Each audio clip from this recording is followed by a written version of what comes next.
पहले बांग्लादेश, फिर मालदीव्स और अब शक्सगाम वैली पर गर्माता विवाद। ऐसा ही नहीं लगता कि भारत और चाइना के बीच जियोपॉलिटिकल सिचुएशन शतरंज के खेल की तरह हो गई है।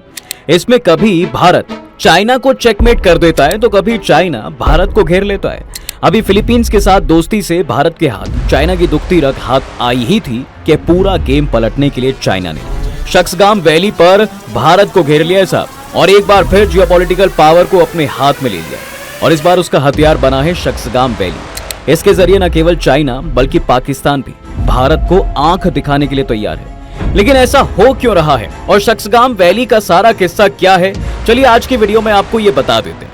देखिए, ये है भारत के नॉर्थ में बसा काराकोरम और ये है उसके दक्षिण में मौजूद शक्सगाम वैली। इससे ऊपर देखेंगे तो आपको चाइना का G219 हाईवे दिखाई देगा जो तिब्बत को अक्साई चीन के द्वारा शिनजियांग से जोड़ता है। और इससे निकल रही है एक और रोड जिससे चाइना बना रहा है, और इसी रोड को लेकर सारा विवाद है। दरअसल ये रोड शक्सगाम वैली के जरिए सियाचिन ग्लेशियर के नॉर्थ में जाकर खत्म होने वाली है। इस कंस्ट्रक्शन को लेकर जितना उतावला चाइना हो रहा है उतना ही भारत का टेम्पर बढ़ता जा रहा है साहब, क्योंकि बर्फीली ऊंची पहाड़ियों से घिरी इस खूबसूरत जगह से भारत का करीबी नाता है।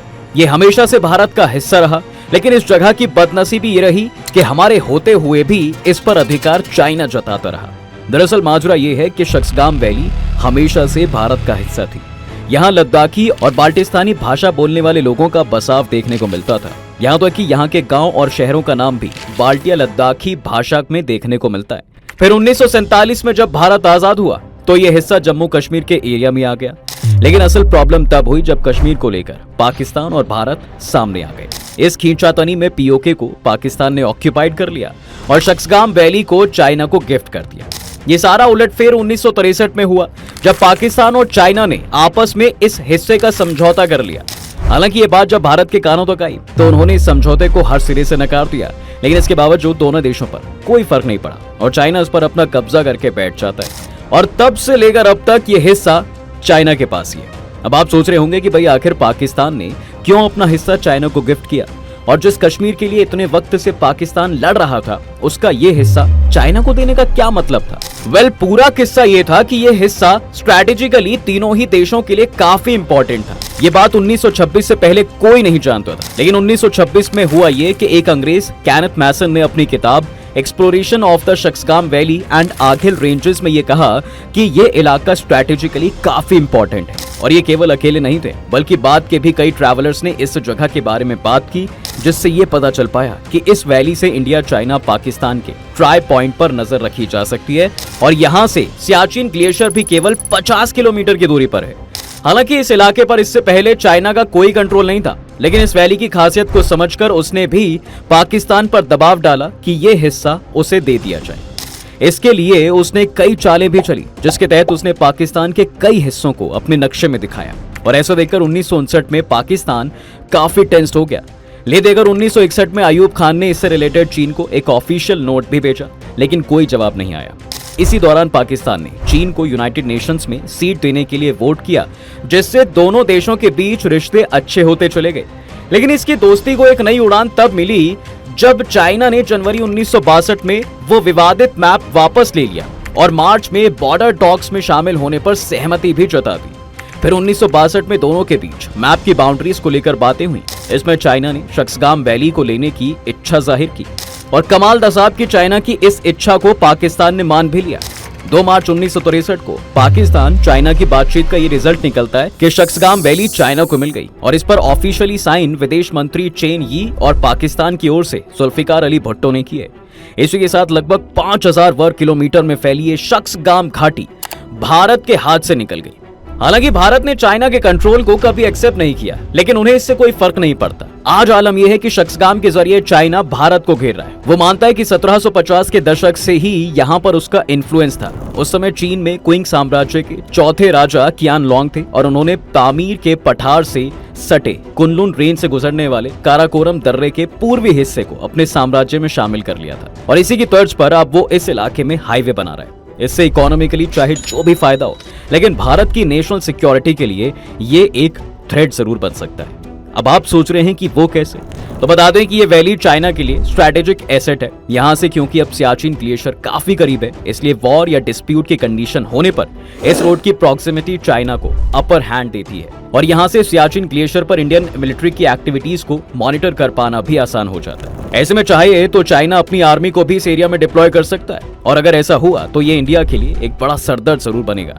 इसके अलावा शक्सगाम में जो रोड अब चाइना बना रहा है, इससे चाइना और पाकिस्तान का स्ट्रैटेजिक लिंक और मजबूत होता है। ऐसे में दोनों देशों के इकोनॉमिक और मिलिट्री टाइज तेजी से ग्रो कर सकते हैं और ये सब अगर भारत के एकदम नाजुक बॉर्डर पर होता है तो ये जल्द ही बैकफायर्स भी कर सकता है। जी हाँ, इतिहास में भी हमने कई बार देखा है कि कैसे पाकिस्तान चाइना के दम पर भारत को आंख दिखाने की कोशिश करता रहता है। ऊपर से अगर ऐसे इलाके में कंस्ट्रक्शन हो जाती है तो भारत के दोनों दुश्मन एक साथ मिलकर कई मिलिट्री ऑपरेशंस को अंजाम दे सकते हैं। इसके साथ ही चाइना चाहता है कि इस इलाके में मिलने वाले मीठे पानी पर भी पूरा उसका कब्जा हो जाए ताकि भारत को मीठा पानी कभी ना मिले और उसे रणनीतिक रूप से यहाँ घेर भी दिया जाए।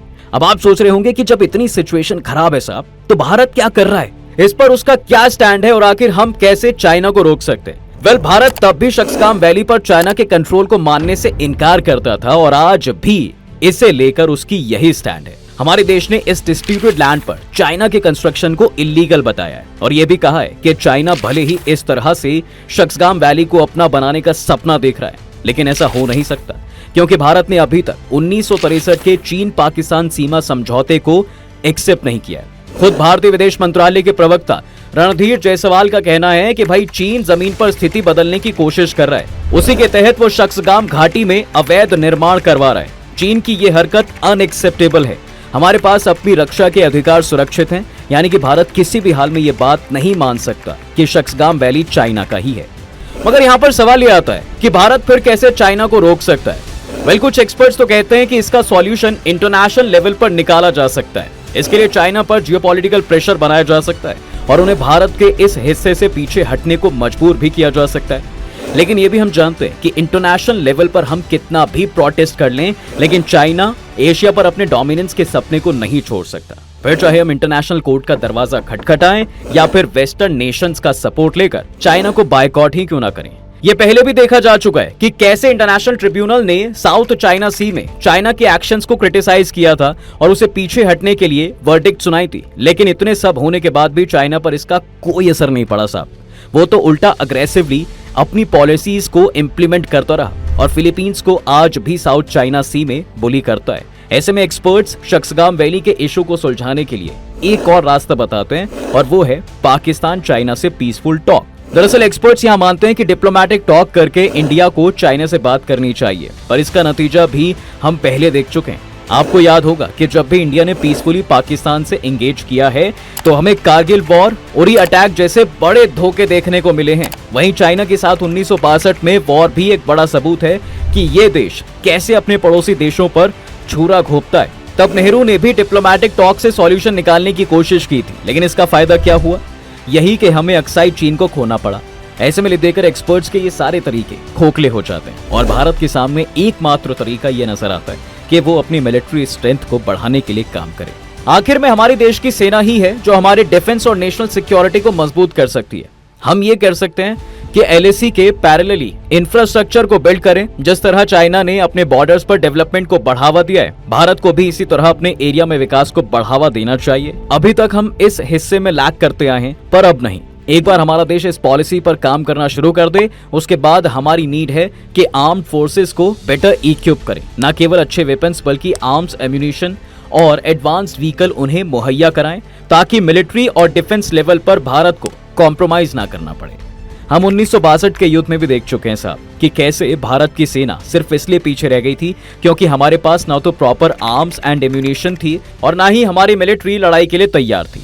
अब इतने साल बाद हालांकि हम एयरफोर्स से लेकर मिलिट्री फील्ड में काफी आगे निकल चुके हैं और इंडियन आर्मी की गिनती दुनिया की सबसे बेहतर आर्मीज में होती है, लेकिन हमें यह भी नहीं भूलना चाहिए कि टेक्निकली चाइना ज्यादा एडवांस है और अगर इन केस बात तो जंग के मैदान तक जा पहुंचती है तो भारत को इसके लिए भी तैयार रहने की जरूरत है। इसके अलावा आपने नोटिस किया होगा कि पिछले एक साल में हमारे डिफेंस मिनिस्टर 2 बार इंडिया के नॉर्दर्न मोस्ट पॉइंट इंदिरा कोल को विजिट कर चुके हैं, जो कि ये दिखाता है कि आज हम आपके फ्रंटियर्स को लेकर कितना सीरियस हैं। साथ ही LAC के आसपास रिसेंट टाइम्स में बनी इंफ्रास्ट्रक्चर और हमारे आर्म फोर्सेस का मॉडर्नाइजेशन ये भी दिखाता है कि भारत भी अपनी स्ट्रैटेजी बना रहा है। वो दुर्गम स्थान पर 2 फ्रंट्स पर वॉर लड़ने के लिए अपनी मिलिट्री को भी तैयार कर रहा है, ताकि डिफेंस में हम चाइना के सामने कमजोर ना पड़े। इसके अलावा एक चीज और जो हमारे देश को करने की जरूरत है वो ये है कि US, जापान, साउथ कोरिया और ऑस्ट्रेलिया जैसे स्ट्रॉन्ग कंट्रीज के साथ मिलकर एक एंटी चाइना ब्लॉक बनाए, क्योंकि जियोपॉलिटिकल प्रेशर और इंटरनेशनल लेवल पर अपना पॉइंट स्ट्रॉन्ग रखने की फील्ड में ये देश भारत के बहुत काम आ सकता है। दोस्तों, इस पर अब आपका क्या कहना है? क्या कोई दूसरा तरीका है जिससे चाइना को काउंटर किया जा सकता है, या फिर बेटर ये है कि इंडिया इस मुद्दे पर अभी शांत रहे? आपका जो भी ओपिनियन है हमें कमेंट सेक्शन में लिखना ना भूलें। तब तक के लिए हम आपसे विदा लेते हैं। जल्द हाजिर होंगे एक नए इंटरेस्टिंग टॉपिक के साथ। अगर ये वीडियो पसंद आया तो अपने दोस्तों के साथ इसे शेयर कर दें और हाँ, वीडियो को लाइक जरूर कर दें।